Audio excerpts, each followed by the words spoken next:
Evangelho de João, capítulo 1. Antes de tudo havia a palavra presente em Deus, Deus presente na palavra. A palavra era Deus, desde o princípio à disposição de Deus. Tudo foi criado por meio dele. Nada mesmo veio a existir sem ele. O que veio à existência foi a vida, e a vida era a luz pela qual se devia viver. A luz da vida brilhou nas trevas. As trevas nada puderam fazer contra a luz. Houve um homem chamado João, enviado por Deus para apontar o caminho para a luz da vida. Ele veio dizer a todos para onde olhar, em quem deviam crer. João não era a luz. Ele estava ali para mostrar o caminho para a luz. A luz da vida era verdadeira. Cada pessoa que entra na vida é conduzida à luz. Ele estava no mundo, e o mundo existe por causa dele. Mesmo assim, o mundo não o acolheu. Ele veio para seu povo, mas eles não o quiseram. Mas houve os que o quiseram de verdade, que acreditaram que ele era o que afirmava ser, e que fez o que disse ter feito. Ele fez deles seu povo, os filhos de Deus. Filhos nascidos de Deus, não nascidos do sangue, não nascidos da carne, não nascidos do sexo. A palavra tornou-se carne e sangue e veio viver perto de nós. Nós vimos a glória com nossos olhos, uma glória única. O Filho é como o Pai, sempre generoso, autêntico do início ao fim. João apontou para ele e disse: "Este é o Messias que eu afirmei que viria depois de mim, mas de fato é superior a mim. Ele sempre foi maior que eu, sempre teve a primeira palavra." Todos sempre vivemos de sua generosidade, recebendo dádivas uma após a outra. O essencial veio por meio de Moisés. Foi então que chegou esse exuberante dar e receber, esse conhecer e entender sem fim. Tudo veio por meio de Jesus, o Messias. Ninguém jamais viu Deus. No máximo, fora um vislumbre. Foi então que essa expressão única de Deus, que existe no próprio coração do Pai, se revelou com a clareza do dia. Os judeus de Jerusalém enviaram um grupo de sacerdotes e oficiais para perguntar a João quem ele era, e João foi honesto com eles. Não disfarçou e contou a verdade. "Eu não sou o Messias." Eles o pressionaram. "Quem é você então? Elias?" "Não sou." "O profeta?" "Não."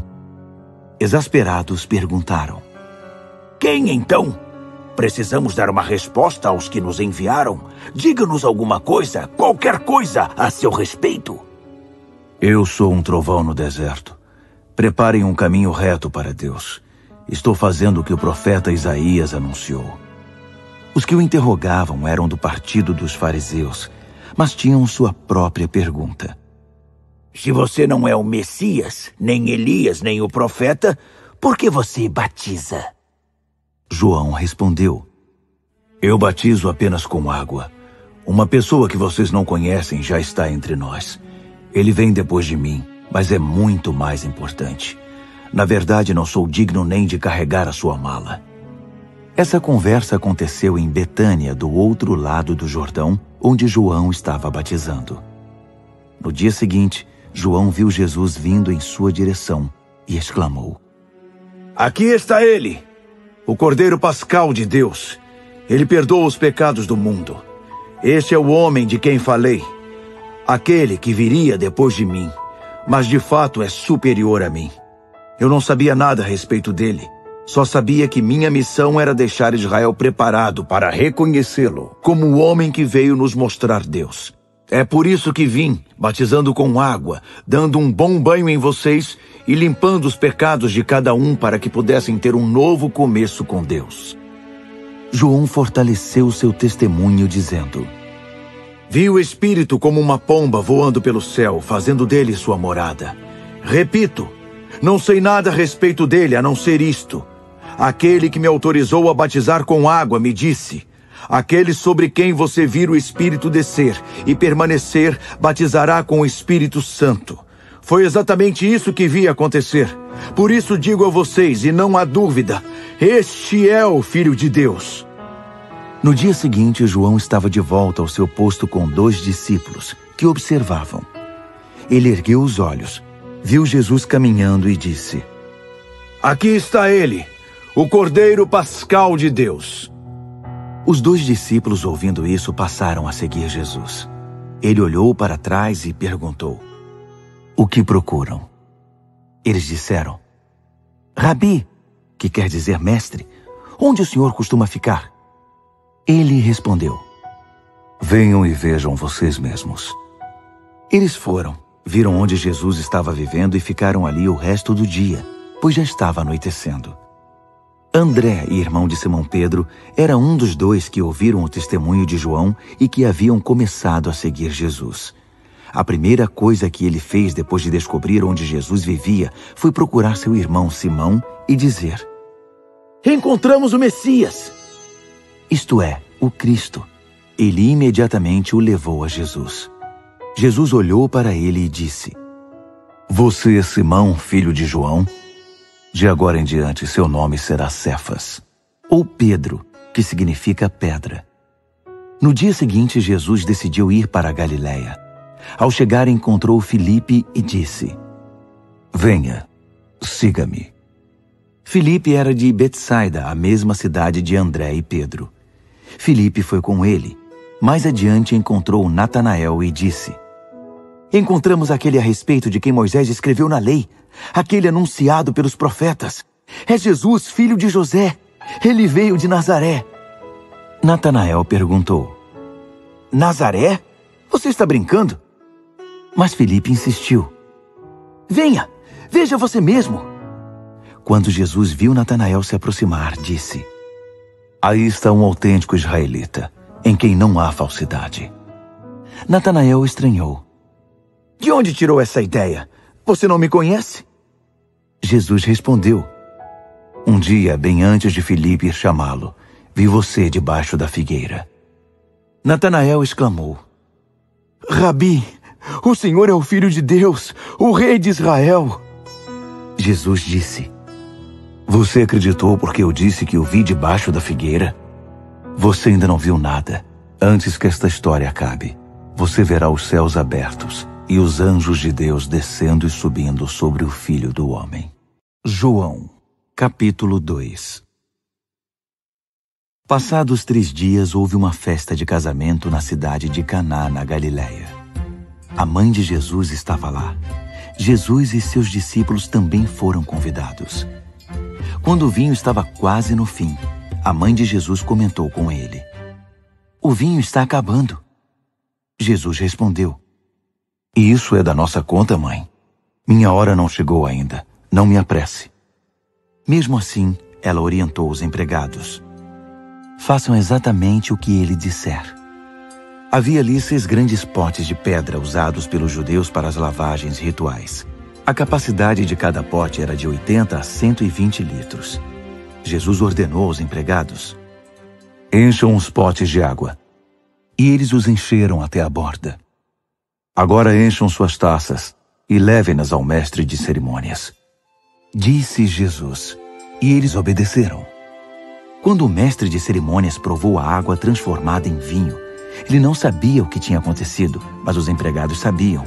Ele disse ao noivo: Todas as pessoas que conheço começam com os vinhos melhores e depois que os convidados já beberam bastante, servem os inferiores. Mas você guardou o melhor até agora. Esse ato de Jesus em Caná da Galiléia foi o primeiro sinal, o primeiro vislumbre de sua glória, e os seus discípulos creram nele. Depois disso, ele voltou para Cafarnaum com a mãe, os irmãos e os discípulos, e ficou ali um bom tempo. A festa da Páscoa, celebrada pelos judeus na primavera, estava para acontecer, e Jesus viajou para Jerusalém. Ele encontrou o templo infestado de vendedores de gado, ovelhas e pombas. Os agiotas também estavam ali, trabalhando a todo vapor. Jesus fez um chicote com tiras de couro e os expulsou do templo. o gado e as ovelhas fugiram. Ele virou as mesas dos agiotas e as moedas rolavam para todo lado. Aos vendedores de pombas, ele ordenou: peguem suas coisas e caiam fora daqui. Não transformem a casa do meu pai em mercado. Foi nessa hora que os discípulos dele se lembraram de um texto das Escrituras: o zelo pela tua casa me consome.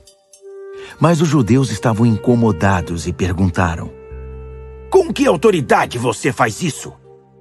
Jesus respondeu: derrubem este templo e em 3 dias eu o reconstruirei. Eles ficaram indignados. Foram necessários 46 anos para edificar o templo e você vai reconstruí-lo em 3 dias? Mas Jesus estava falando do seu corpo. Mais tarde, depois que ele se levantou dos mortos, seus discípulos se lembraram dessa declaração. Então ajuntaram as peças do quebra-cabeça e creram nas Escrituras e no que Jesus tinha dito. Durante o tempo em que ele permaneceu em Jerusalém, nos dias da festa, muitos observaram os sinais que ele realizava e, percebendo que apontavam diretamente para Deus, entregaram sua vida a ele. Mas Jesus não confiava neles. Eles os conhecia muito bem, por dentro e por fora, e sabia que não eram dignos de confiança. Não precisava de nenhuma ajuda para conhecê-los por dentro. João, capítulo 3. Havia um homem do partido dos fariseus chamado Nicodemos, um destacado líder entre os judeus. Certa vez ele visitou Jesus tarde da noite e disse: Rabi, sabemos que o Senhor é um mestre que vem de Deus. Ninguém poderia realizar esses atos que revelam a realidade de Deus se Deus não fosse com ele. Jesus disse: você está absolutamente correto. Preste atenção. A não ser que alguém nasça do alto, não é possível ver aquilo que estou apresentando, o reino de Deus. Como pode alguém nascer se já nasceu e cresceu? Estranhou Nicodemos. Não é possível entrar de novo no útero materno e nascer outra vez? E que história é essa de nascer do alto? Jesus respondeu: você não entende. Deixe-me dizer de novo. A não ser que alguém se submeta a essa criação original, a criação na qual o vento pairava por sobre as águas, o invisível movendo o visível, um batismo para uma nova vida, não lhe será possível entrar no reino de Deus. Quando você olha para um bebê, vê apenas isto: um corpo que se pode contemplar e tocar. Mas a pessoa que tem um nascimento interior é formada por algo que você não pode ver nem tocar, o Espírito, e se torna um espírito vivo. Portanto, não fique surpreso quando digo que você tem de nascer do alto. De fora desse mundo, por assim dizer. Você sabe muito bem que o vento sopra para lá e para cá. Você o ouve sussurrando pelas árvores, mas não tem ideia de onde ele vem, nem para onde vai. O mesmo acontece com aquele que é nascido do alto, pelo vento de Deus, o Espírito de Deus. Nicodemos perguntou: o que o Senhor quer dizer com isso? Como acontece? Jesus disse: você é um mestre respeitado em Israel e não conhece o básico. Ouça com atenção. Esta é a pura verdade. Falo apenas a respeito do que conheço por experiência. Dou testemunho apenas do que tenho visto com os próprios olhos. Não me baseio em boatos. Mas em vez de encarar as evidências e aceitá-las, você as evita com perguntas. Se quando digo coisas claras como o dia, você não acredita em mim, por que eu falaria de coisas que você não pode ver, das coisas de Deus? Ninguém jamais esteve na presença de Deus, senão aquele que veio daquela presença, o Filho do Homem. Assim como Moisés levantou a serpente no deserto, para que o povo pudesse vê-la e crer, é necessário que o Filho do Homem seja levantado, para que todos os que olharem para ele, com confiança e com esperança legítima, recebam a vida real, a vida eterna. Deus amou tanto o mundo, que deu seu Filho, seu único Filho, pela seguinte razão: para que ninguém precise ser condenado, para que todos, crendo nele, possam ter vida plena e eterna. Deus não se deu ao trabalho de enviar seu Filho apenas para poder apontar um dedo acusador e dizer à humanidade como ela é má. Ele veio para ajudar, para pôr o mundo nos eixos outra vez. Quem confiar nele será absolvido, mas quem não confiar terá sobre si, sem o saber, uma sentença de condenação. E por quê? Porque não foi capaz de crer no único Filho de Deus quando este lhe foi apresentado. Esta é a situação. A luz de Deus invadiu o mundo, mas a humanidade inteira correu para as trevas. Fugiram porque não estavam interessados em agradar a Deus. Aquele que pratica o mal é viciado em negar a realidade e iludir-se, e odeia a luz de Deus. Não vai querer se aproximar dela para não ser submetido a uma exposição dolorosa. Mas quem crê e vive na verdade e na realidade, recebe de coração a luz de Deus, de modo que sua obra pode ser vista, pois é a obra de Deus. Depois dessa conversa, Jesus foi com seus discípulos para o interior da Judéia e descansou um pouco com eles ali. Ele também batizava. Ao mesmo tempo, João batizava em Enom, perto de Salim, onde há muita água. Isso foi antes de João ser preso. Os discípulos de João tiveram uma discussão com a elite judaica a respeito da natureza do batismo e foram perguntar a ele: Rabi, o senhor conhece aquele que estava contigo do outro lado do Jordão? Aquele a quem o senhor confirmou com seu testemunho? Pois bem, ele agora está competindo conosco. Ele está batizando também. E todos estão se tornando seguidores dele, em vez de se unir a nós. João respondeu: É impossível alguém ter sucesso. Falo de sucesso eterno, sem ajuda celestial. Vocês mesmos estavam lá quando deixei muito claro que não sou o Messias, mas apenas aquele enviado adiante dele para preparar o caminho. Aquele que recebe a noiva é por definição um noivo, e o amigo do noivo seu padrinho, no caso eu, apostos ao seu lado de onde pode ouvir cada palavra, está feliz de verdade. Como poderia sentir inveja se sabe que a festa acabou e que o casamento terá um bom começo? É por isso que meu cálice está transbordando. Chegou a hora de ele ocupar o centro das atenções e de eu chegar para o lado. Aquele que vem de cima é muito superior aos outros mensageiros de Deus. Quem nasceu na terra é terreno e fala uma língua da terra, enquanto ele apresenta a evidência do que viu e ouviu nos céus. Ninguém quer enfrentar esses fatos, mas qualquer um que examinar essa evidência poderá apostar sua vida nisto. O próprio Deus é a verdade. Aquele que Deus enviou nos comunica a própria palavra de Deus. E não pensem que ele divide o Espírito como se partisse um pão. O Pai ama o Filho de modo imensurável e tudo entregou a ele, para que ele passasse tudo adiante. Uma generosa distribuição de dons. É por isso que quem aceita o Filho e confia nele tem tudo. Vida plena e eterna. Também preciso dizer que quem rejeita o Filho e não confia nele, vive na escuridão e não vê a vida. Tudo que experimenta de Deus são trevas e ira tenebrosa no final. João, capítulo 4.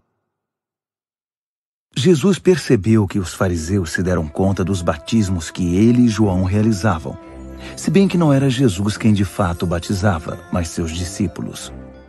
Eles perceberam que Jesus estava batizando mais pessoas que João, criando uma rivalidade aos olhos do povo.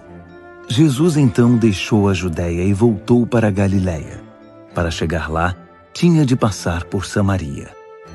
Ele caminhou até Sicar, uma aldeia samaritana que divisava com as terras que Jacó tinha dado ao seu filho José. O poço de Jacó ainda estava lá. Jesus, cansado da viagem, assentou-se perto do poço. Era cerca de meio-dia. Uma mulher, uma samaritana, veio buscar água. Foi então que Jesus lhe pediu: "Poderia me dar um pouco de água?" Os seus discípulos tinham ido à cidade comprar comida para o almoço. A samaritana, surpresa, perguntou: "Como pode um judeu pedir alguma coisa a mim, uma samaritana?" Na época, os judeus se recusavam a falar com os samaritanos. Mas Jesus respondeu: "Se você conhecesse a generosidade de Deus e soubesse quem sou eu, pediria água a mim, e eu lhe daria água pura, água da vida." A mulher disse: "O Senhor não tem um balde para tirar água e o poço é fundo.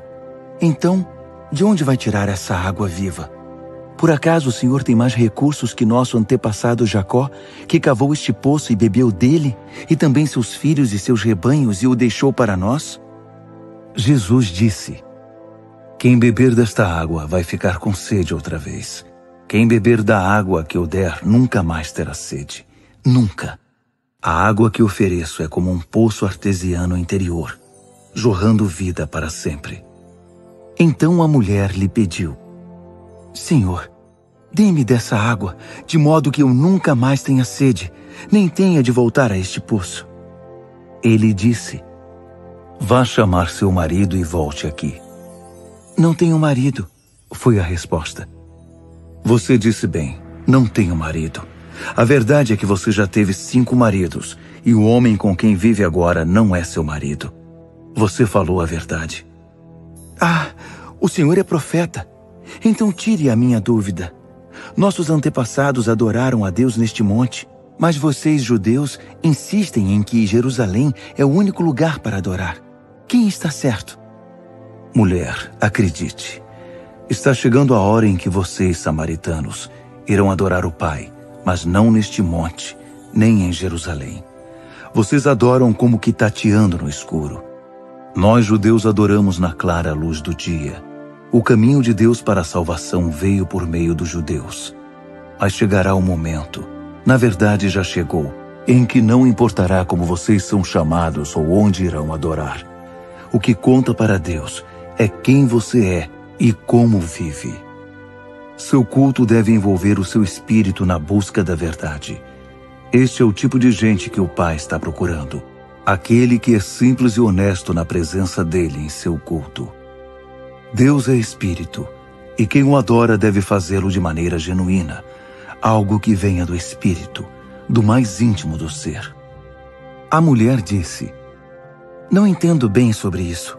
O que sei é que o Messias está vindo. Quando ele chegar, vai nos esclarecer tudo. Eu sou o Messias, declarou Jesus. Você não precisa esperar nem procurar mais. Naquele momento, os discípulos chegaram e ficaram escandalizados. Não podiam acreditar que o mestre estivesse conversando com uma mulher daquele povo. Ninguém disse nada, mas a fisionomia deles dizia tudo. A mulher aproveitou a oportunidade para se retirar. Um pouco confusa, deixou o jarro de água para trás. De volta à cidade, anunciou ao povo: Venham ver um homem que sabe tudo a meu respeito, que me conhece como ninguém. Será que ele não é o Messias? Eles foram verificar. Enquanto isso, os discípulos insistiam com Jesus. Rabi, come. Não vais comer? Mas ele respondeu: Tem uma comida que vocês nunca provaram. Os discípulos não entenderam e disseram: Quem te trouxe comida?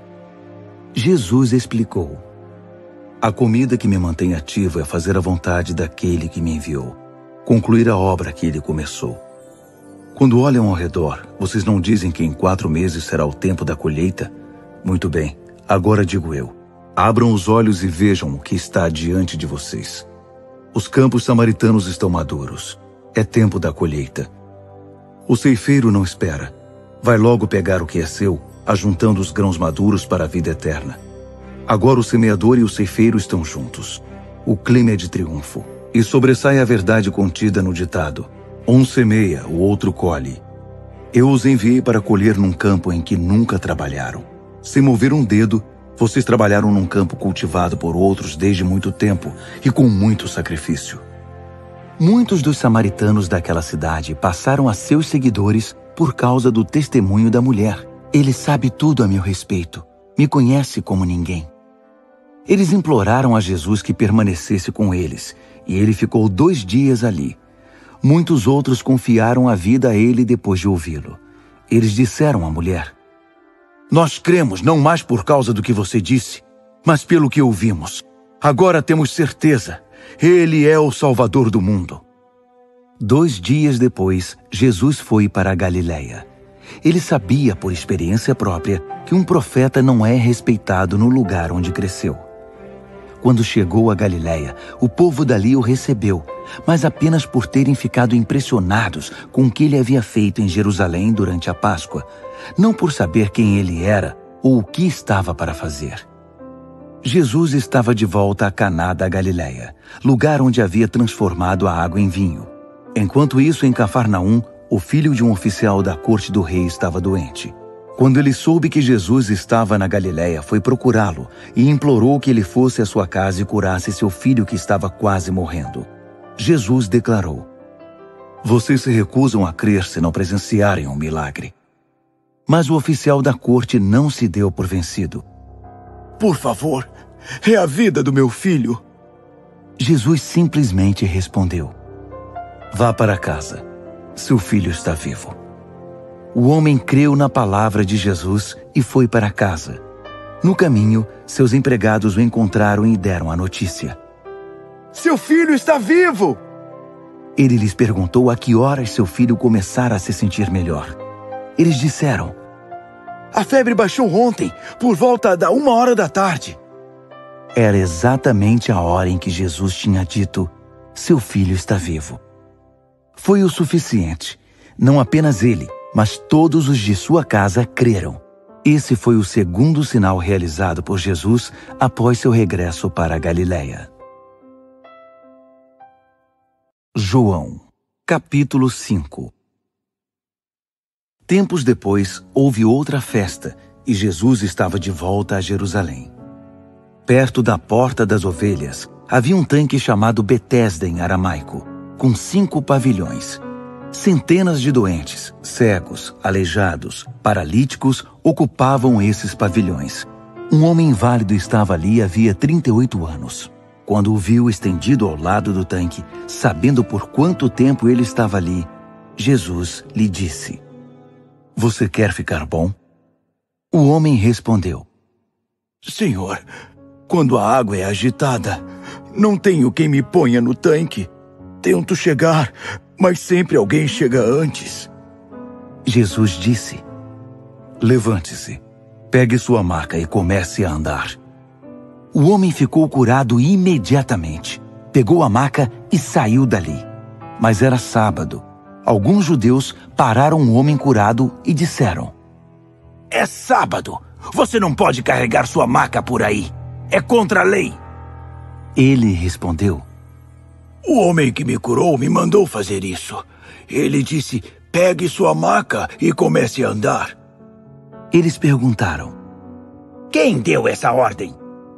Mas o homem não sabia, e Jesus havia sumido por entre a multidão. Mais tarde, Jesus encontrou o homem no templo e comentou: "Você está com ótima aparência. Está muito bem. Mas não volte para a velha vida de pecado, ou algo pior poderá acontecer." O homem então foi contar aos judeus que a pessoa que o havia curado era Jesus. Por isso os judeus passaram a perseguir Jesus por ele ter curado no sábado. Jesus defendeu-se: "Meu pai trabalha o tempo todo, mesmo no sábado, e eu também." A resposta irritou os judeus, que agora queriam não apenas denunciá-lo, queriam matá-lo. Ele não estava apenas quebrando o sábado, mas estava dizendo que Deus era seu pai, pondo-se no nível do próprio Deus. Jesus finalmente se explicou: "Digo a verdade para vocês. O filho não pode fazer algo de forma independente, mas apenas o que vê o pai fazer. O que o pai faz, o filho faz. O pai ama o filho e o inclui em todos os seus planos. Mas vocês ainda não viram nem a metade, pois assim como o pai levanta os mortos e cria a vida, assim também o filho faz. O filho dá vida a quem quiser. Nem ele nem o pai rejeitam ninguém. O pai concedeu ao filho toda a autoridade para julgar, de modo que o filho seja honrado igualmente com o pai. Quem desonra o filho desonra o pai, pois foi decisão do pai pôr o filho no lugar da mais alta honra. Ouçam com atenção que é importante. Quem crê no que eu digo e entra em sintonia com o Pai, que também me pôs nessa posição, recebe agora a vida plena e eterna. Não está mais condenado a ser um estranho. É um passo gigante do mundo dos mortos para o mundo dos vivos. Vocês precisam entender isto já. A hora chegou, quero dizer, agora mesmo, em que os mortos irão ouvir a voz do Filho de Deus e ao ouvi-la viverão. Assim como o Pai tem vida em si mesmo, Ele conferiu ao Filho vida nele mesmo. E por ser Ele o Filho do homem, O Pai concedeu também a ele autoridade para decidir e executar tudo o que se refere ao juízo divino. Não fiquem surpresos. Está chegando o tempo em que todos os mortos ouvirão sua voz. Os que viveram no caminho reto ressuscitarão para a vida. Os que viveram no caminho errado ressuscitarão para o juízo. Não faço nada por minha conta. Ouço primeiro e depois decido. Vocês podem confiar em minha decisão, porque não estou seguindo um caminho próprio, mas apenas cumprindo ordens. Se eu agisse por conta própria, meu testemunho seria vazio e egocêntrico. Mas um testemunho independente me confirma. O testemunho mais confiável de todos. Além disso, vocês todos já ouviram e ouviram João. E ele deu testemunho abalizado e confiável a meu respeito, não foi? Além disso, meu objetivo não é ganhar a simpatia de vocês, nem apelar para um simples testemunho humano. Estou falando com vocês deste modo, para que vocês sejam salvos. João foi uma tocha, e vocês ficaram contentes em festejar um pouco debaixo daquela luz brilhante. Mas o testemunho que confirmo que faço supera em muito o testemunho de João. É a tarefa que o Pai me mandou executar. E enquanto a executo, confirmo que o Pai de fato me enviou. O Pai que me enviou me confirma, só que vocês não percebem isso. Nunca ouviram sua voz, nem viram sua aparência. Nada da sua mensagem restou na memória de vocês, porque não levaram a mensagem a sério. Vocês se dedicam a estudar as Escrituras, porque acham que vão encontrar ali a vida eterna. Mas vocês olham para a árvore e não veem a floresta. Afinal, as Escrituras falam de mim. E aqui estou diante de vocês. E vocês não querem receber de mim a vida que afirmam desejar. Não estou interessado na aprovação da maioria, sabem por quê? Porque conheço vocês e as multidões. Sei que o amor, especialmente o amor de Deus, não está na agenda de vocês. Apresentei-me com a autoridade do meu Pai, e alguns de vocês me desprezam, outros me evitam. Se outro viesse dizendo-se importante, vocês o receberiam de braços abertos. Como esperam receber algo de Deus, se desperdiçam o tempo disputando posições, alimentando rivalidades e ignorando Deus? Mas não pensem que eu vou acusar vocês diante do Pai. Moisés, a quem vocês dão tanta importância, é quem os acusa. Se acreditassem de verdade no que Moisés disse, vocês creriam em mim. Ele escreveu a meu respeito. Se vocês não levam a sério o que ele escreveu, como posso esperar que deem atenção ao que eu falo? João, capítulo 6. Depois disso, Jesus navegou pelo mar da Galileia, também chamado de Tiberíades. Uma imensa multidão o seguia, atraída pelos milagres que o tinham visto realizar entre os doentes. Quando chegou ao outro lado, ele subiu a uma colina e sentou-se, cercado por seus discípulos. A festa da Páscoa, celebrada anualmente pelos judeus, se aproximava. Jesus percebeu que uma grande multidão estava se aproximando e comentou com Filipe: "Onde poderíamos comprar pão para alimentar toda essa gente?" Ele queria apenas testar a fé de Filipe, porque já sabia o que fazer. Filipe respondeu: 200 moedas de prata não seriam suficientes para que cada um ganhe apenas um pedaço de pão. Um dos discípulos, André, irmão de Simão Pedro, disse: "Há um menino aqui com 5 pedaços de pão e 2 peixes, mas para uma multidão como esta, isso é como uma gota num balde." Jesus disse: "Façam o povo se assentar." A grama verde formava um belo tapete natural, e eles se acomodaram ali, cerca de 5.000 pessoas. Então Jesus tomou o pão e, tendo dado graças, mandou que fosse distribuído. Em seguida fez o mesmo com os peixes. Todos comeram à vontade. Depois que o povo comeu até se fartar, ele disse aos discípulos: "Ajuntem as sobras para que nada seja desperdiçado." Eles obedeceram e encheram 12 cestos grandes com as sobras dos 5 pedaços de pão. O povo compreendeu que Deus estava agindo no meio deles. O que Jesus havia acabado de fazer era a prova.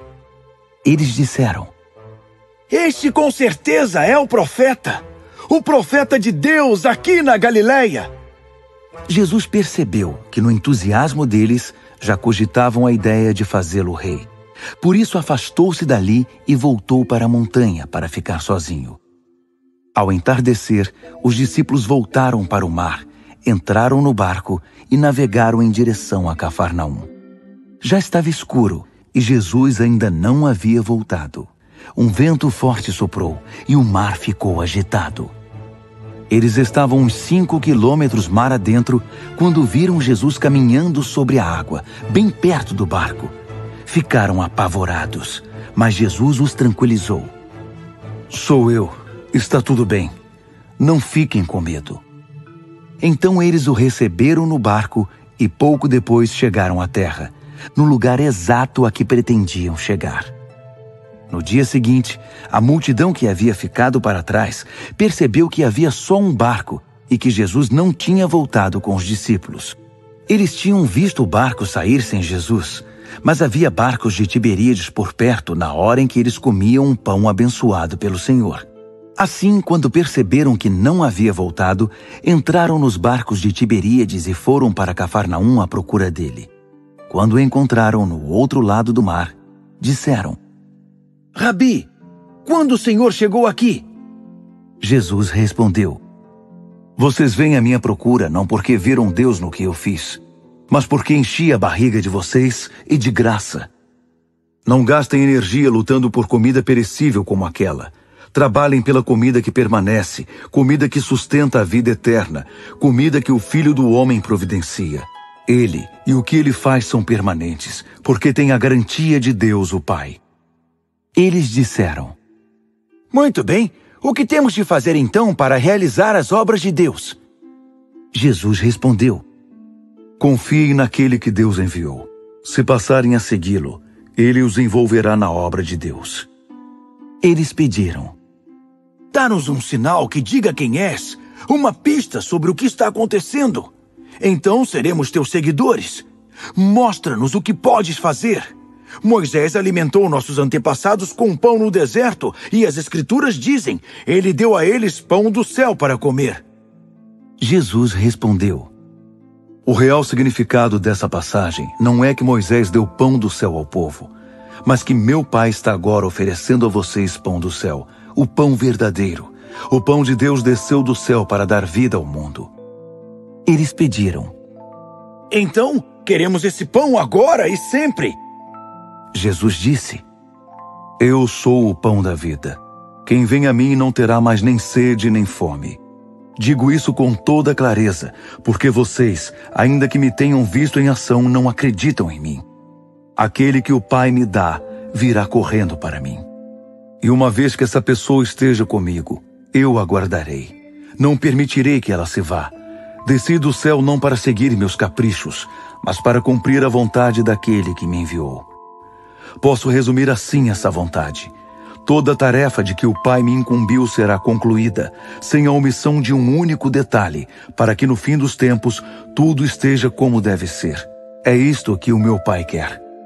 Que quem vir o Filho, acreditar nele e no que ele faz, e tornar-se seu seguidor, entre na vida verdadeira, a vida eterna. Minha tarefa é mantê-los vivos e intactos até o fim dos tempos. Pelo fato dele ter dito, sou o pão que desceu do céu, os judeus começaram a discutir com ele. Este não é o filho de José?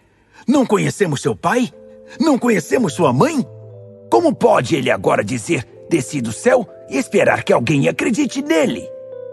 Jesus disse: Não briguem por minha causa.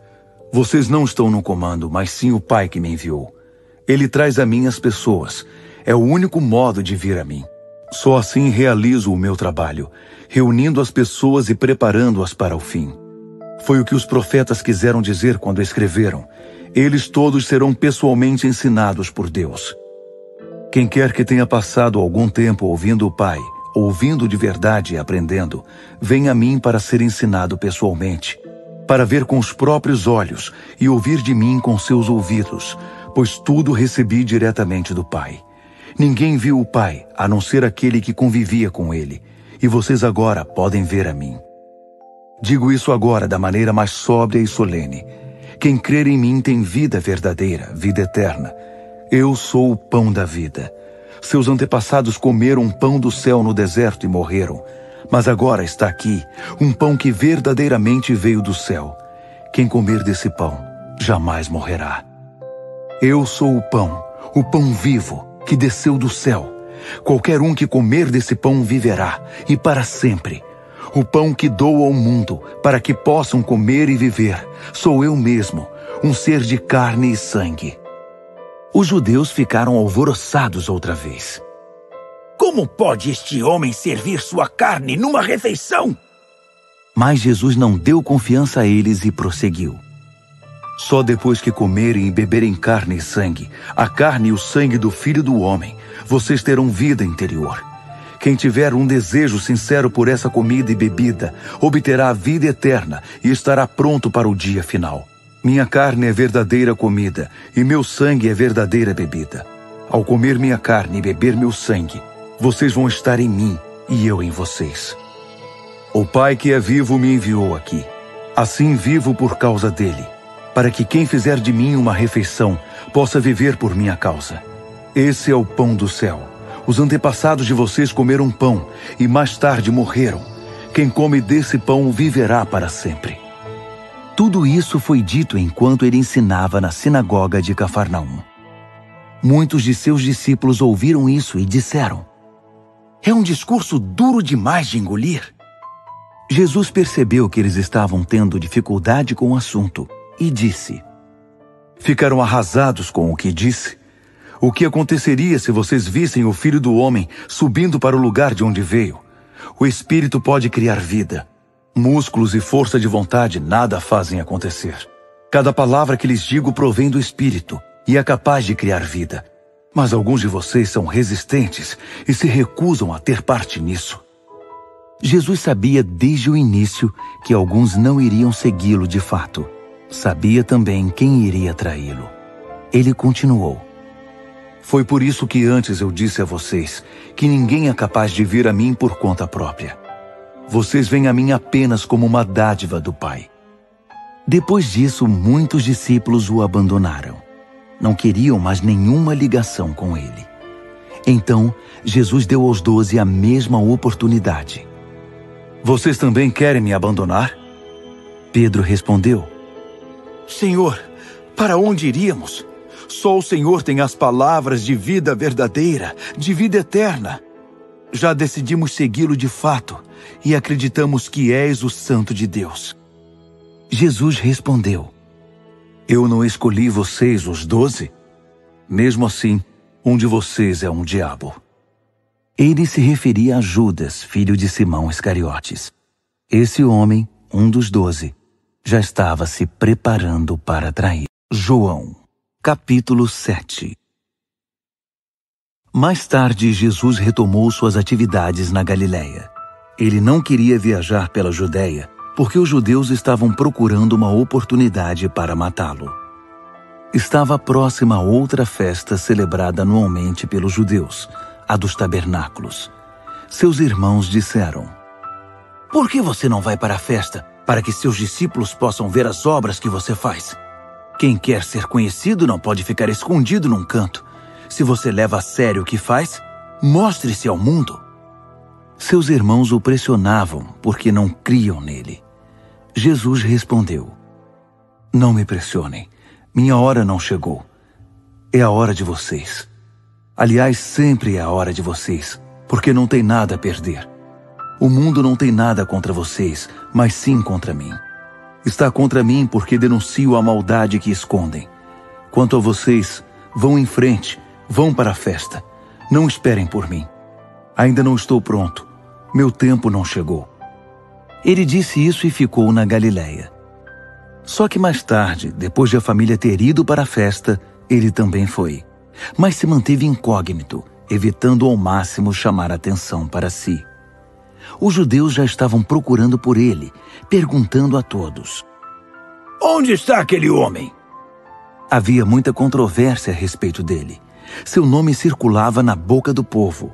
Alguns diziam: ele é um homem bom. Outros contestavam: nada disso, ele engana o povo. Entretanto, as conversas eram discretas, porque o povo tinha medo dos líderes judeus. Lá pela metade da festa, Jesus se manifestou no templo. Estava ensinando. Os judeus ficavam impressionados, mas estavam confusos. Como ele sabe tanto sem ter estudado? Jesus disse: Não inventei nada disso. O que ensino vem daquele que me enviou. Quem quiser fazer sua vontade, pode testar esse ensinamento e saberá se é de Deus ou se eu o inventei. Quem inventa ideias próprias está sempre tentando impressionar. Mas quem quer honrar aquele que o enviou, apega-se aos fatos, não altera a realidade. Foi Moisés que deu a lei de Deus, não foi? Mas nenhum de vocês a cumpre. Então por que estão tentando me matar? A multidão protestou. Você está louco? Quem está tentando matá-lo? Você está possuído por demônio. Jesus reagiu. Fiz um milagre meses atrás, e vocês estão todos preocupados, imaginando o que estou para fazer. Moisés prescreveu a circuncisão, que não veio de Moisés, mas dos seus antepassados. E vocês circuncidam um homem, operando parte do seu corpo, mesmo num sábado. Fazem isso para preservar um item da lei de Moisés. Então, por que estão preocupados por eu haver restaurado a saúde de um homem no sábado? Não fiquem procurando defeitos. Usem a cabeça e o coração para discernir o que é certo, para testar o que é de fato correto. Foi quando alguns habitantes de Jerusalém disseram: Esse não é o homem que estavam querendo matar? Olhem ele aí, dizendo o que quer diante de todos e ninguém o detém. Será que os líderes pensam que ele é de fato o Messias? Nós sabemos de onde ele veio, mas no caso do Messias, ninguém sabe de onde ele virá. Então Jesus, que estava ensinando no templo, gritou para eles: Vocês pensam que me conhecem e que sabem de onde eu vim? Mas minha origem não é essa. Não estou nesta missão por conta própria. Minha verdadeira origem está naquele que me enviou, e vocês não o conhecem. Venho da parte dele. É por isso que o conheço. Ele me enviou aqui. Eles procuravam ocasião para prendê-lo, mas ninguém tocou nele, pois sua hora ainda não havia chegado. Muitos de seus ouvintes passaram a segui-lo, mas diziam: Será que quando o Messias vier, vai apresentar provas superiores ou mais convincentes que essas? Os fariseus, alarmados com a onda de rebelião que perpassava a multidão, confabularam com os principais sacerdotes e enviaram os guardas do templo para prender Jesus. Mas ele os enfrentou dizendo: Vou ficar pouco tempo com vocês. Depois vou para aquele que me enviou. Vocês vão me procurar, mas não vão me encontrar. E para onde vou, vocês não podem ir. Os judeus perguntaram uns aos outros: Para onde será que ele vai, que não poderemos encontrá-lo? Será que ele vai para o mundo grego para ensinar os judeus que vivem lá? O que ele quer dizer com vocês vão me procurar, mas não vão me encontrar? E com para onde vou, vocês não podem ir? No último dia da festa, o mais importante, Jesus se pôs de pé e discursou: Se alguém tem sede, venha a mim e beba. Rios de água viva irão jorrar e brotar do íntimo de quem crer em mim, como dizem as Escrituras. Ele fazia referência ao Espírito, a ser recebido por aqueles que crescem nele. O Espírito ainda não tinha sido dado, porque Jesus ainda não havia sido glorificado. Os que ouviram essas palavras comentavam: Este deve ser o profeta. Outros diziam: Ele é o Messias. Outros ainda argumentavam: O Messias não vem da Galileia, não é mesmo? As Escrituras não dizem que ele vem da linhagem de Davi e de Belém, a cidade de Davi? Então houve contenda na multidão por causa dele. Os mais exaltados queriam prendê-lo, mas ninguém encostou a mão nele.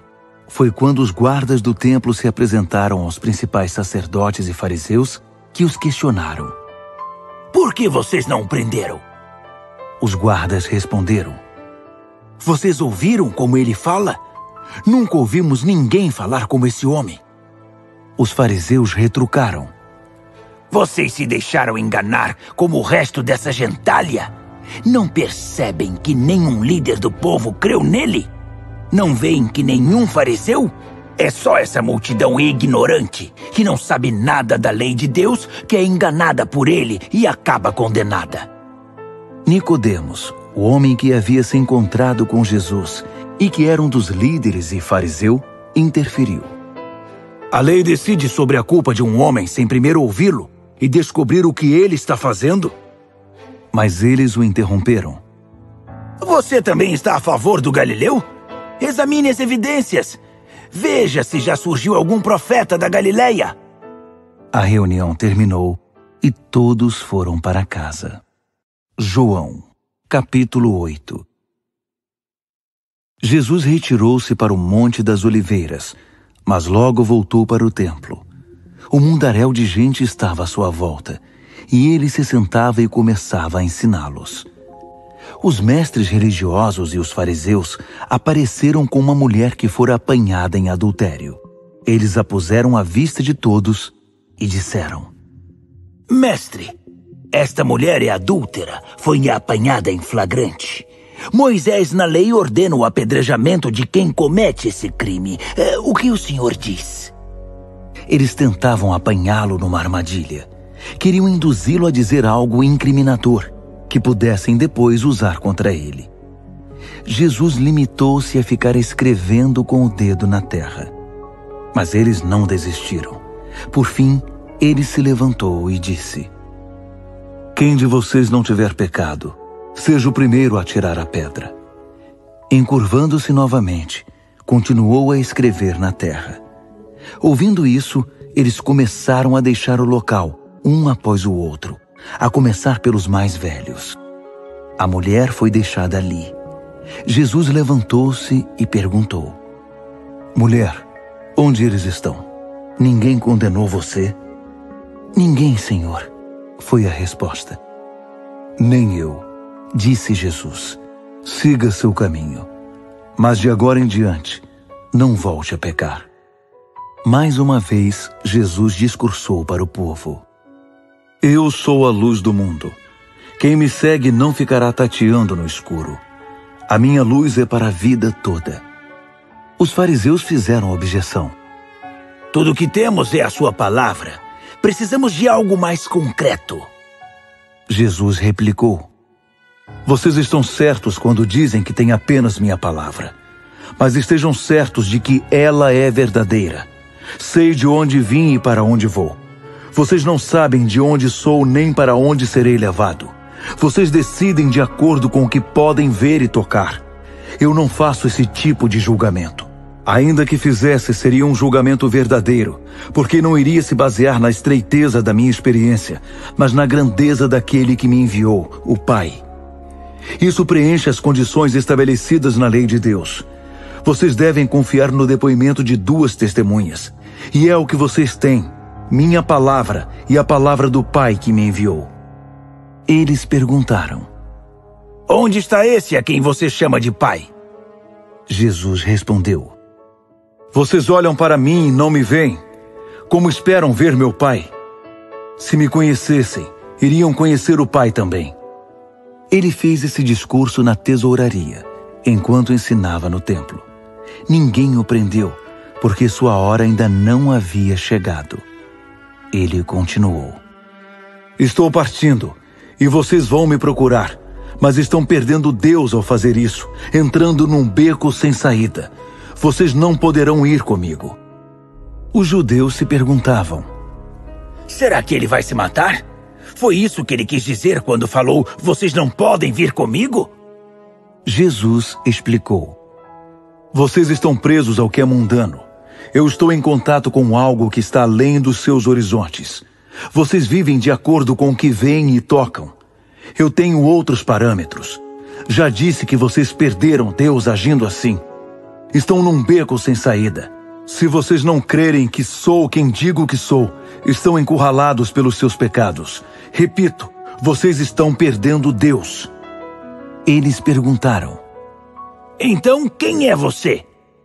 Jesus respondeu: O que tenho dito desde o princípio. Tenho coisas a dizer que os deixarão preocupados, julgamentos que irão afetá-los. Mas se vocês não aceitam a veracidade daquele que ordenou minhas palavras e atos, Nada disso importa. Portanto, vocês estão questionando não a mim, mas aquele que me enviou. Eles ainda não haviam entendido que ele se referia ao Pai. Então, Jesus tentou de novo. Quando vocês levantarem o Filho do Homem, então vão saber quem eu sou. Que não estou inventando nada, mas falando apenas aquilo que o Pai me comunicou. Aquele que me enviou permanece comigo. Ele não me abandona. Ele vê a alegria que tenho em agradar-lhe. Depois que ele se expressou dessa forma, muitos decidiram acreditar. Então Jesus dirigiu a palavra aos judeus que diziam crer nele. Se vocês permanecem comigo, vivendo o que eu ensino, sem dúvida são meus discípulos. Então irão experimentar a verdade, e a verdade vai libertá-los. Surpresos, retrucaram. Mas somos descendentes de Abraão? Nunca fomos escravos de ninguém? Como você pode dizer, a verdade vai libertá-los? Jesus respondeu, declaro solenemente a vocês que quem escolheu uma vida de pecado caiu numa armadilha, num beco sem saída. Assim é de fato um escravo. Um escravo é um hóspede temporário que não pode ir nem vir quando quer. Já o filho tem uma posição estabelecida e o controle da casa. Portanto, se o filho os libertar, vocês serão livres. Sei que são descendentes de Abraão, mas também sei que vocês estão tentando me matar, porque minha mensagem ainda não entrou na cabeça dura de vocês. Estou falando de coisas que vi enquanto estava na companhia do Pai, e vocês teimam em fazer o que ouviram do pai de vocês. Eles ficaram indignados. Nosso pai é Abraão! Jesus contestou. Se vocês fossem mesmo filhos de Abraão, realizariam as obras de Abraão. Mesmo assim, aqui estão vocês, tentando me matar, um homem que fala a verdade que recebeu diretamente de Deus. Abraão nunca fez nada parecido. Vocês insistem em repetir as obras do pai de vocês. Eles disseram, não somos bastardos, temos um pai legítimo, o Deus único. Se Deus fosse o pai de vocês, Jesus prosseguiu, vocês iriam me amar, pois vim de Deus e aqui cheguei. Não vim por conta própria, Ele me enviou. Por que então não entendem uma palavra do que digo? Eis a razão, vocês não suportam a verdade. Vocês são do diabo, que é o pai de vocês, e tudo o que querem é agradar a ele. Ele foi assassino desde o princípio, e não podia permanecer na verdade, porque nele não havia um resquício de verdade. Quando o mentiroso fala, ele o faz com base em sua natureza mentirosa, e enche o mundo com mentiras. Então eu chego, declaro toda a verdade, e vocês não querem nada comigo. Será que algum de vocês pode provar que eu disse uma só palavra enganosa, ou cometi um simples pecado? Mas se digo a verdade, por que não creem em mim? Quem está do lado de Deus ouve o que ele diz. É por isso que vocês não ouvem. Vocês não estão do lado de Deus. Os judeus então disseram, faz sentido. Estávamos certos quando dissemos que você é um samaritano louco, possuído por demônio. Jesus reagiu. Não sou louco. Apenas honro meu Pai, enquanto vocês me desonram. Não estou querendo nada para mim. Deus planeja algo glorioso e grandioso aqui, e está a ponto de realizar esse plano. Falo com absoluta confiança. Se vocês praticarem o que digo, não terão de encarar a morte. Nesse ponto, os judeus o interromperam. Agora temos certeza de que você é louco, porque Abraão morreu, os profetas morreram, e você aparece dizendo, se vocês praticarem o que eu disser, não terão de encarar a morte. Você, por acaso, é maior que nosso pai Abraão, que morreu? E quanto aos profetas que morreram, quem você pensa que é? Jesus disse, se eu apontasse os holofotes para mim mesmo, nada conseguiria. Mas meu Pai, o mesmo que vocês dizem ser o Pai de vocês, a que me pôs neste tempo em lugar de glória, vocês não reconheceram sua ação, mas eu sim. Se eu por falsa modéstia dissesse que não sabia o que está acontecendo, seria tão mentiroso quanto qualquer um de vocês. Mas eu sei, e estou fazendo o que ele diz. Abraão, o pai de vocês, com fé jubilosa olhou para o futuro e viu meu dia chegando. Ele viu e se alegrou. Os judeus estranharam. Você não tem nem 50 anos e Abraão viu você? Acreditem em mim, disse Jesus. Eu sou o que sou, muito antes que Abraão fosse alguma coisa. Era provocação demais para eles. Por isso, pegaram pedras para apedrejá-lo. Mas Jesus se afastou dali, retirando-se do templo. João, capítulo 9. Caminhando pela rua, Jesus viu um homem cego de nascença. Seus discípulos perguntaram: Rabi, quem pecou? Este homem ou seus pais, para que ele nascesse cego?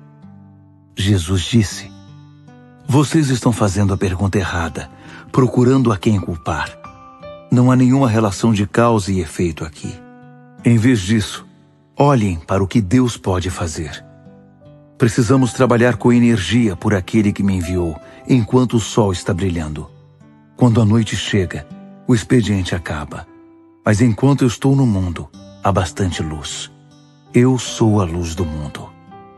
Dito isso, ele cuspiu no chão, fez uma mistura de barro com a saliva, esfregou a mistura nos olhos do cego e disse: Vá, lave-se no tanque de Siloé. Siloé significa enviado. O homem foi, lavou-se e passou a enxergar. Momentos depois, a cidade estava em alvoroço. Os parentes do homem e aqueles que ano após ano o conheciam como mendigo cego perguntavam: Esse não é o homem que conhecemos, que se sentava aqui e mendigava? Outros diziam: É ele mesmo! Mas alguns duvidavam. Não pode ser o mesmo homem de jeito nenhum. É só alguém parecido com ele. Mas o homem confirmou: Sou eu mesmo. Eles o interrogaram: Como você conseguiu enxergar? Um homem chamado Jesus fez uma mistura, esfregou-a nos meus olhos e disse: Vá a Siloé e lave-se ali. Eu fiz o que ele disse, lavei-me e comecei a enxergar. Então, onde ele está? Eu não sei. Eles levaram o homem aos fariseus, porque o dia em que Jesus fez a mistura e curou a cegueira dele era sábado. Os fariseus o interrogaram de novo, para saber como ele havia conseguido enxergar.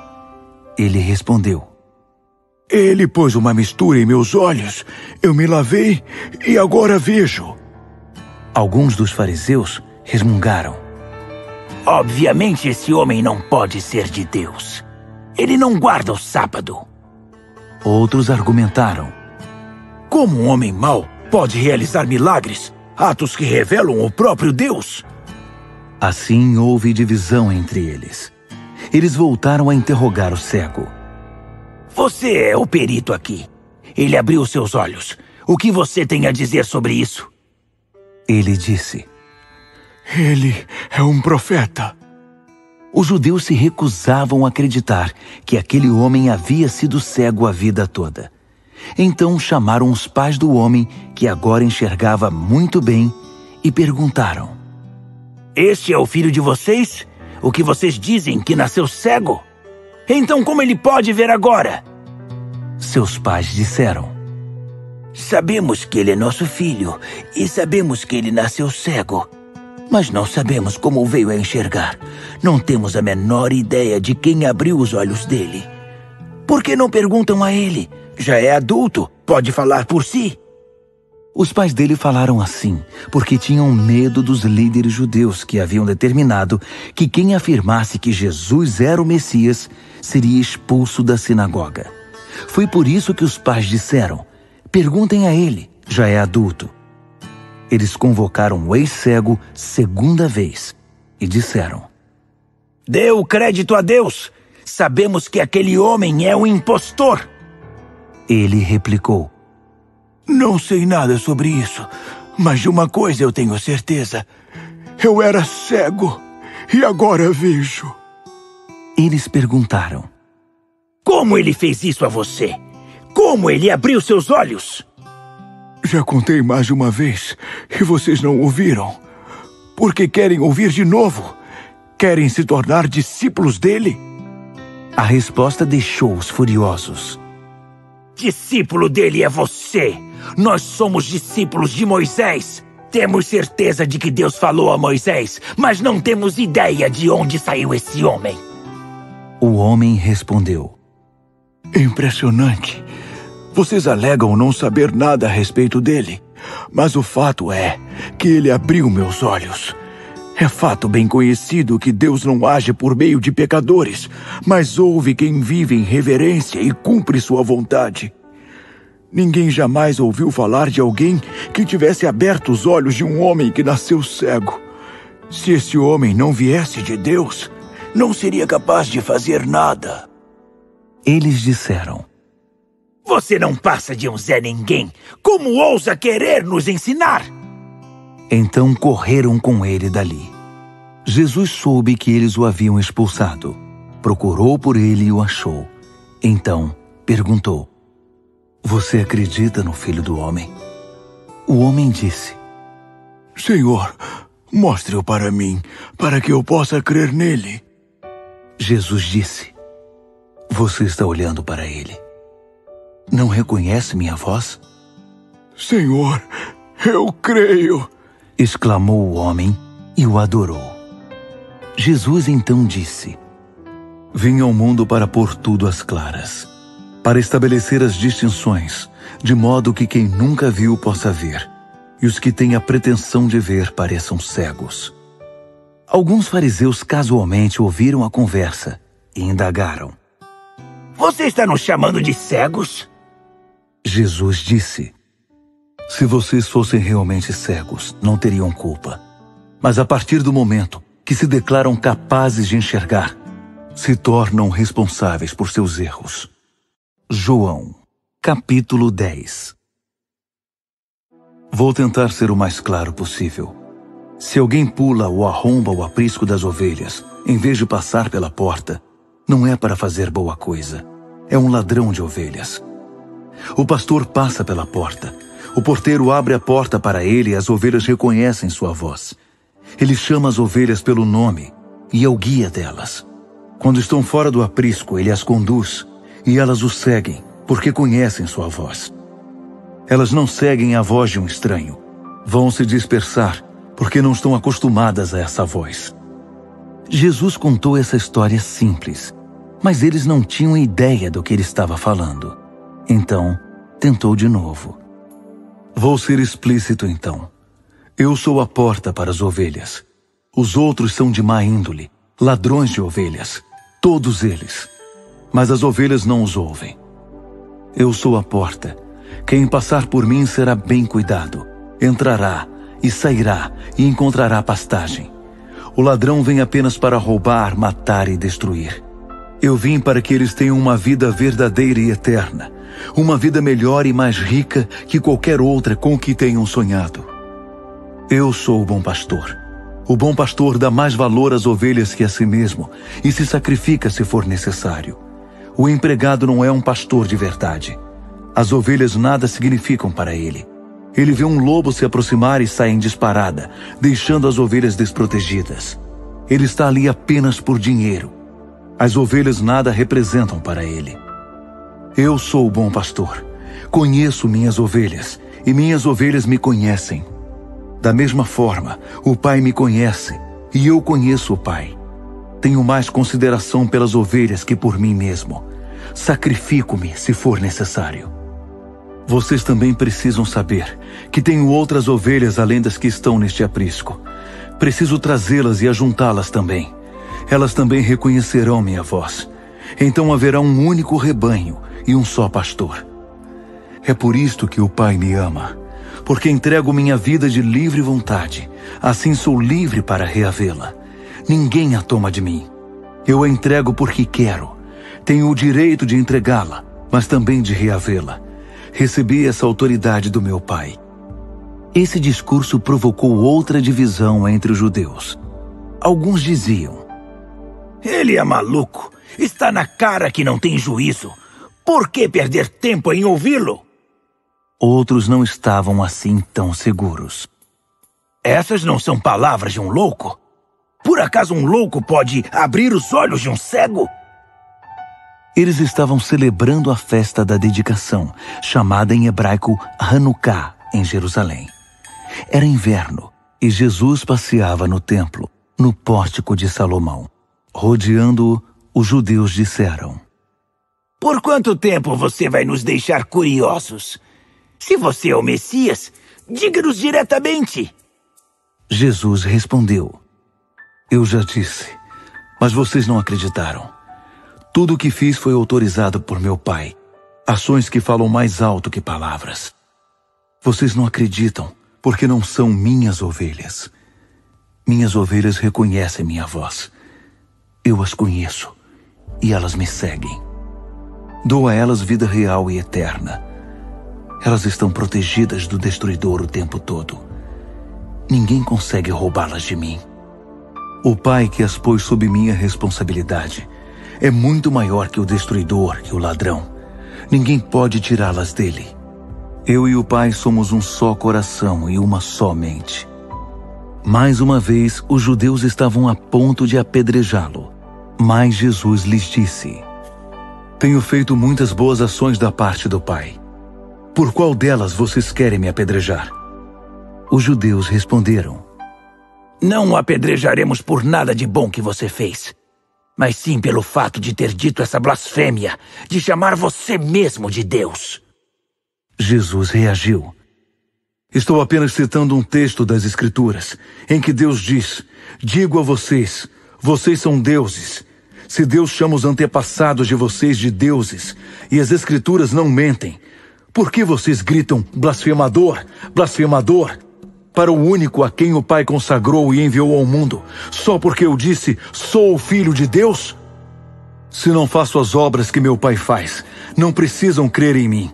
Mas se faço as obras do Pai, esqueçam um momento o que eu disse a meu respeito e considerem a simples evidência das ações que estão diante dos seus olhos.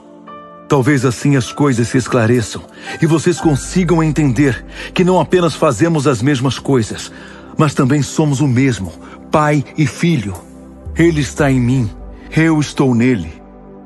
Eles ainda tentaram prendê-lo, mas ele conseguiu escapar. Voltou para a região do Jordão, onde João batizava, e ficou ali. Muitos se tornaram seus seguidores. Diziam: João não realizou milagres, mas tudo o que ele disse a respeito deste homem é verdade. Assim, muitos creram nele. João, capítulo 11. Havia um homem chamado Lázaro. Ele estava doente. Era de Betânia, cidade de Maria, e sua irmã Marta. Essa era a mesma Maria que ungiu os pés do Senhor com óleos aromáticos e depois os enxugou com os cabelos. Lázaro, que estava doente, era irmão dela. As irmãs mandaram um recado para Jesus: Senhor, aquele a quem o Senhor ama está muito doente. Quando Jesus recebeu a mensagem, comentou: Essa doença não é fatal. Será uma boa ocasião para demonstrar a glória de Deus, na glorificação do Filho de Deus. Jesus amava os três: Marta, a irmã dela e Lázaro. Mas estranhamente, quando soube que Lázaro estava doente, permaneceu onde estava mais 2 dias. Só então disse aos seus discípulos: Vamos voltar para a Judeia. Eles disseram: Rabi, o senhor não pode fazer isso. Os judeus querem vê-lo morto e o senhor quer voltar? Jesus respondeu: Não são 12 as horas da luz do dia. Qualquer um que anda na luz do dia não tropeça porque há muita luz. Andando de noite pode tropeçar, porque mal enxerga o caminho. Após esse comentário, ele anunciou: Nosso amigo Lázaro está dormindo. Vou acordá-lo. Os discípulos disseram: Senhor, se está dormindo, vai ter um bom descanso e se levantar bem disposto. Jesus falava da morte enquanto os discípulos pensavam numa simples soneca.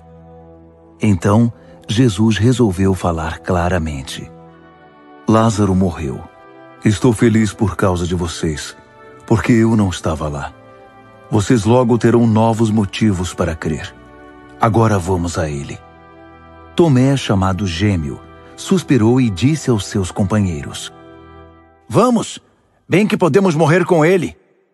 Quando Jesus finalmente chegou, Lázaro estava morto havia 4 dias. Betânia ficava perto de Jerusalém, distante cerca de 3 quilômetros, e muitos dos judeus davam apoio a Marta e Maria, compadecidos delas por causa do irmão. Marta soube que Jesus estava chegando e saiu ao encontro dele. Maria ficou em casa. Marta então lhe disse: Se o Senhor estivesse aqui, meu irmão não teria morrido. Mesmo agora, sei que tudo que o Senhor pedir a Deus será concedido.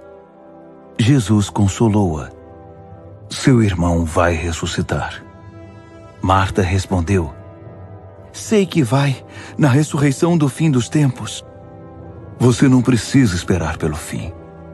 Eu aqui e agora sou a ressurreição e a vida. Quem crer em mim, ainda que morra, viverá. Qualquer um que vive crendo em mim não irá morrer em definitivo. Acredita nisso? Sim, sempre acreditei que o Senhor é o Messias, o Filho de Deus que veio ao mundo. Depois de ter dito isso, ela foi até onde estava sua irmã Maria e sussurrou ao seu ouvido: O mestre está aqui e perguntou por você. Assim que ouviu isso, ela deu um salto e correu até ele. Jesus ainda não havia entrado na cidade e continuava no lugar em que Marta o havia encontrado.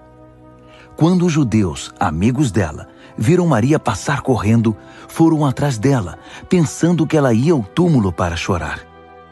Maria foi até onde Jesus estava e caiu aos pés dele, dizendo: Se o Senhor estivesse aqui, meu irmão não teria morrido.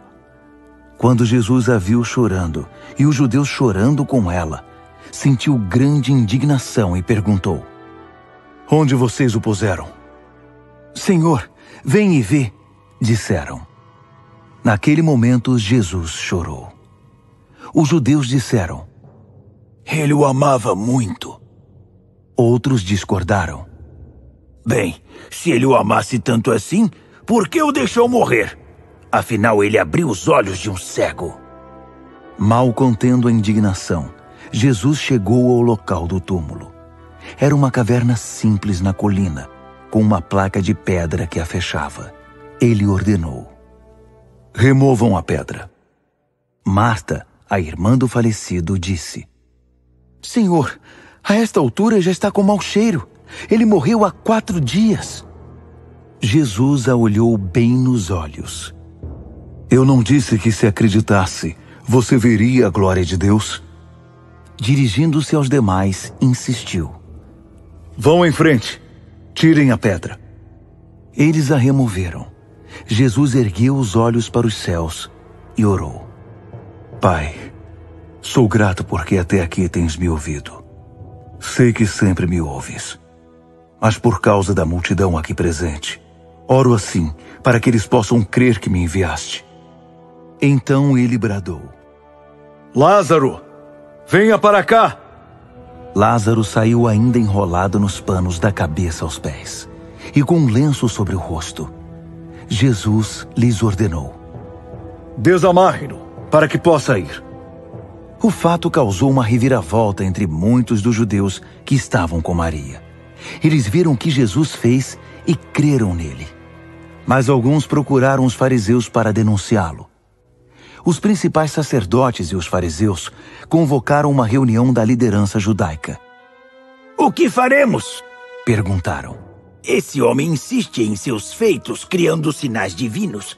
Se deixarmos, logo todos crerão nele, e os romanos virão e removerão o pouco poder e prestígio que ainda nos resta. Então, um deles, Caifás, designado sacerdote principal naquele ano, se pronunciou: Vocês não enxergam? Não percebem que é preferível um homem morrer pelo povo que uma nação inteira ser destruída? Ele não disse isso de si mesmo. Na condição de sacerdote principal naquele ano, sem saber, profetizou que Jesus estava para ser sacrificado pela nação, e não somente pela nação, mas para que todos os filhos de Deus dispersos pudessem ser reunidos num só povo. Daquele dia em diante, ficou decidido que iriam matá-lo. Então, Jesus não arriscou mais aparecer em público no território dos judeus. Retirou-se para o interior, na região fronteiriça com o deserto, hospedando-se numa cidade chamada Efraim. Ali isolou-se com seus discípulos. A Páscoa se aproximava. Multidões vinham do interior para Jerusalém, a fim de se preparar para a festa. Eles estavam curiosos a respeito de Jesus. Ele era o assunto dos que estavam ao redor do templo. O que vocês acham? Será que ele vai aparecer na festa? Enquanto isso, os principais sacerdotes e fariseus publicaram uma nota. Quem soubesse o paradeiro dele deveria informá-los. Eles estavam a postos para prendê-lo. João, capítulo 12. 6 dias antes da Páscoa, Jesus entrou em Betânia, onde vivia Lázaro, ressuscitado pouco tempo antes. Lázaro e suas irmãs convidaram Jesus para jantar em casa. Marta servia. Lázaro era um dos que estavam assentados à mesa com eles. Maria veio com um jarro de óleos aromáticos muito caros, ungiu e massageou os pés de Jesus, e depois os enxugou com os cabelos. A fragrância dos óleos encheu a casa. Judas Iscariotes, um dos 12, que estava prestes a traí-lo, lamentou. Por que esse óleo não foi vendido e o dinheiro distribuído aos pobres? Seria fácil conseguir 300 moedas de prata por ele. Disse isso não porque se importava com os pobres, mas porque era ladrão. Era o tesoureiro do grupo e costumava se apropriar indevidamente do dinheiro que guardava. Jesus, porém, disse: Deixem-na em paz. Ela está antecipando e honrando o dia do meu sepultamento. Os pobres estão o tempo todo com vocês. Quanto a mim, nem sempre terão. Espalhou-se entre os judeus a notícia de que Jesus estava de volta à cidade. O povo então veio para ver não apenas Jesus, mas também Lázaro, que havia ressuscitado. Então os principais sacerdotes fizeram planos para matar Lázaro também, porque muitos dos judeus estavam crendo em Jesus por causa dele. No dia seguinte, uma multidão imensa que havia chegado para a festa soube que Jesus estava entrando em Jerusalém. Eles tiraram ramos de palmeiras e saíram para encontrá-lo aclamando: Hosana! Bendito é ele que vem em nome de Deus! Sim, o Rei de Israel! Jesus cavalgava um burrinho, como se lê nas Escrituras. Não temas, filha de Sião. Vejam como chega o seu rei, cavalgando um burrinho. Os discípulos, na ocasião, não perceberam o cumprimento de muitas passagens das Escrituras.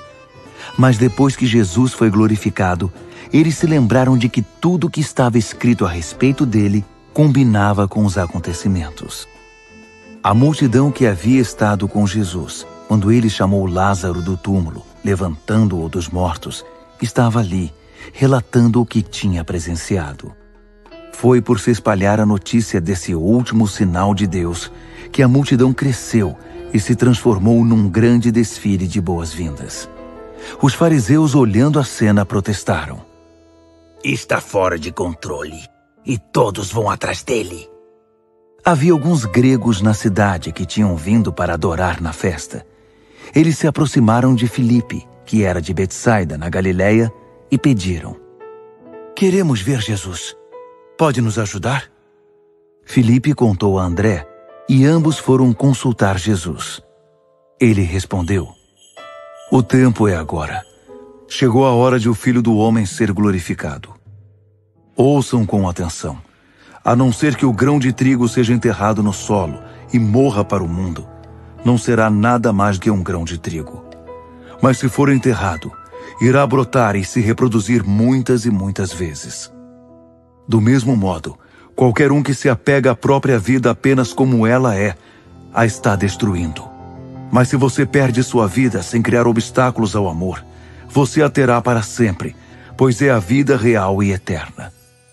Se qualquer um de vocês quiser me servir, seja meu seguidor. Aí vocês estarão onde eu estiver, prontos para servir. O Pai honrará e recompensará quem me servir. Agora estou angustiado. O que direi? Pai, livra-me. Não, pois é para isso que vim. Eu direi, Pai, manifesta a tua glória. Uma voz veio do céu. Eu o glorifiquei, e o glorificarei outra vez. A multidão que ouviu a voz disse: Foi um trovão! Outros disseram: Um anjo falou com ele! Jesus disse: A voz não falava a mim, mas a vocês. Neste momento o mundo está em crise. Satanás, o governante deste mundo, será expulso. E eu, quando for levantado da terra, atrairei todos a mim e os reunirei ao meu redor. Ele disse isso para mostrar como iria morrer. Vozes na multidão responderam: Sabemos pela lei de Deus que o Messias permanece para sempre. Como pode ser necessário, como você diz, que o Filho do Homem seja levantado? Quem é esse Filho do Homem? Jesus disse: Por um breve tempo a luz ainda estará entre vocês. Andem nessa luz para que a escuridão não os destrua. Se vocês andam no escuro, não podem saber para onde estão indo. Se tem a luz, creiam na luz. Então a luz estará dentro de vocês, brilhando na vida de cada um, e vocês serão filhos da luz. Depois que acabou de falar, Jesus procurou um lugar para se esconder. Ele havia feito muitos sinais da parte de Deus, mas eles ainda não haviam entendido nada, nem creram nele. Era a prova de que o profeta Isaías estava certo. Deus, quem creu no que pregamos? Quem reconheceu o braço de Deus estendido e pronto para agir? Primeiro eles não acreditariam, assim não poderiam crer, mais uma vez como Isaías tinha dito. Os olhos deles estão fechados, o coração deles está endurecido, de modo que não verão com os olhos, nem perceberão com o coração, e se voltarão para mim, Deus, para que eu os cure. Isaías fez essa declaração depois de ter visto um vislumbre do brilho em profusão da glória de Deus que iria manifestar-se através do Messias. Apesar de tudo, um número considerável de líderes do povo creu em Jesus. Mas por causa dos fariseus, não faziam confissão pública. Eles tinham medo de serem expulsos da sinagoga. Pressionados, preocupavam-se mais com a aprovação humana que com a glória de Deus. Jesus resumiu tudo neste pronunciamento. Quem crê em mim, crê não apenas em mim, mas naquele que me enviou. Quem me vê está vendo aquele que me enviou.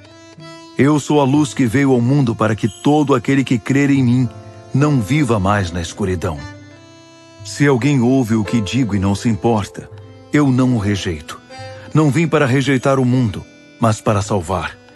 Entretanto, vocês precisam saber que quem me rejeita, recusando-se a aceitar o que digo, está deliberadamente escolhendo a rejeição. A palavra feita carne que tenho anunciado e que sou eu, essa palavra e nenhuma outra é a palavra final. Não faço nada por minha conta. O Pai que me enviou deu-me uma ordem sobre o que dizer e como dizer. E sei exatamente o que seu mandamento produz: vida real e eterna. É tudo o que tenho a dizer. O que o Pai me disse, digo agora a vocês.